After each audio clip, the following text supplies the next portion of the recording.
Hey everyone, welcome back to Facts Discoveries. Today, we diving deep into a question that has probably crossed your mind in the soda aisle. Diet Coke versus Coke Zero. They look almost the same. They both promise zero sugar and 0 calories, yet they taste just a little bit different. So what's the deal? Have you ever wondered if there's a secret hiding in plain sight? What if I told you the real difference isn't just about a couple of ingredients, it's about psychology? Stick with me, because we're about to unpack one of the cleverest marketing moves in beverage history. It's a story of flavor science, branding genius, and how our own brains get played. Let's get into it.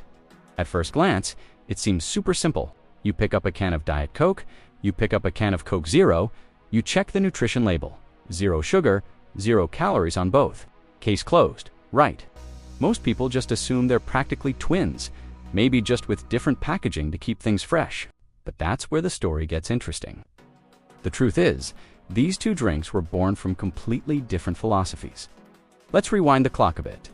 Diet Coke hit the scene way back in 1982. This was a big deal. It was the first extension of the Coca-Cola brand name. But here's the kicker. The Coca-Cola company didn't try to make it taste like regular Coke. Not at all. They created a totally new flavor profile from scratch. It was designed to be its own thing-a-light, crisp, distinctly different soft drink. It wasn't Coke without sugar. It was Diet Coke. The flavor was unique, and over the years, it built its own massive loyal fan base who loved it for exactly what it was.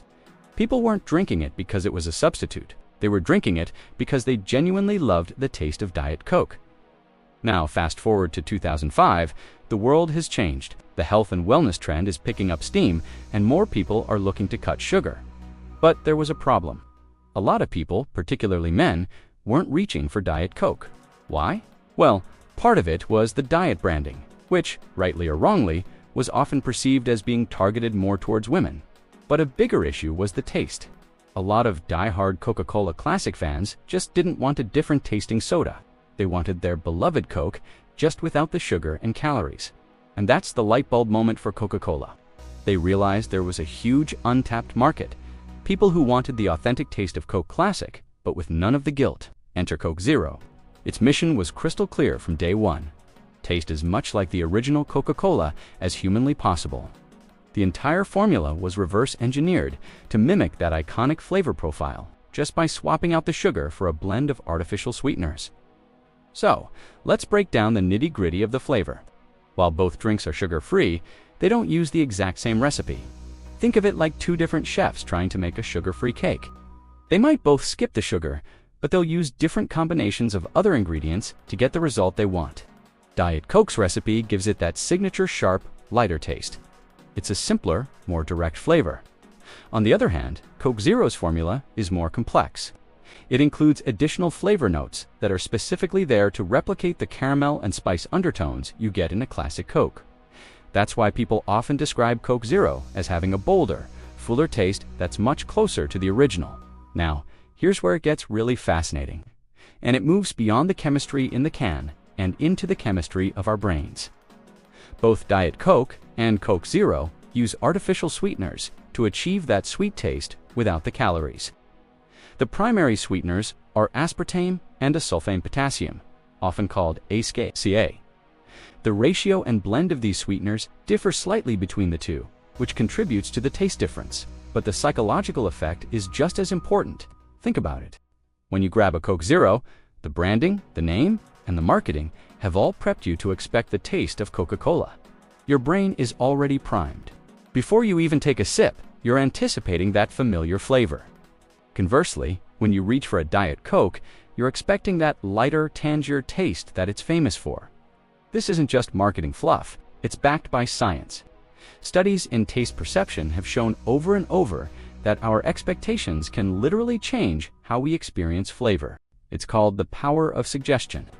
If you believe something will taste a certain way, it often does. Researchers at places like Harvard Health have explored how branding and even the color of A can influence our perception of what S inside. That is why you have devoted fans on both sides who will swear on a stack of pancakes that they can tell the difference in a blind taste test, and they're probably not wrong. Their palates and their brains have been trained to recognize those subtle cues This brilliant strategy allowed Coca-Cola to do something remarkable. Instead of having one low-calorie drink fighting for everyone's attention, they created two drinks that appealed to completely different groups of people. Diet Coke already had its established loyal following who loved its unique taste. Coke Zero swooped in and captured a whole new audience, the Coke Classic. Loyalists who wanted to cut sugar without compromising on the taste they grew up with. They didn't just create a new product, they created a new category. It's a masterclass in market segmentation. They identified two distinct consumer needs and engineered two distinct products to meet them. It wasn't about which one was better. It was about giving people choices that felt tailored to their specific preferences. One product says, "I'm a new light alternative." The other says, "I'm the classic you love, just smarter." And the strategy has evolved over time. You might have noticed that Coke Zero was rebranded to Coke Zero Sugar a few years ago. This was another clever psychological move. The name Coke Zero was a bit ambiguous. Zero what? Zero taste. Zero fun. By changing it to Coke Zero Sugar, they made the product's main benefit crystal clear. It instantly communicates the primary value proposition.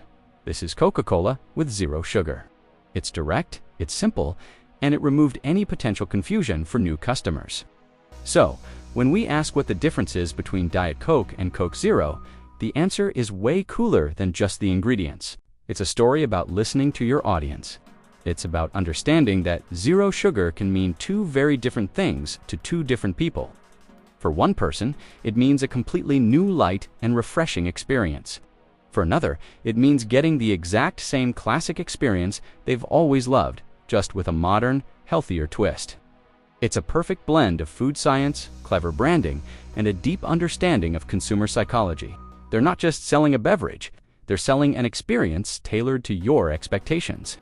And that, my friends, is why both of these sodas can sit side by side on the shelf and both be incredibly successful. They're not really competing with each other. They're working as a team to dominate the low-calorie soda market. So next time you're standing in that soda aisle, take a second to appreciate the genius behind it. Whether you're Team Diet Coke or Team Coke Zero, you're part of one of the most successful marketing stories of our time. It's pretty wild to think about how much strategy goes into something as simple as a can of soda. What are your thoughts? Are you a die-hard Diet Coke fan, a Coke Zero loyalist, or can you not tell the difference at all? Let me know down in the comments. I'm genuinely curious to see where you all stand. Thanks so much for hanging out with me today here on Facts Discoveries. If you enjoyed this deep dive, do me a favor and hit that like button and subscribe so you don't miss our next video. We've got plenty more fascinating stories to uncover. Until next time, stay curious.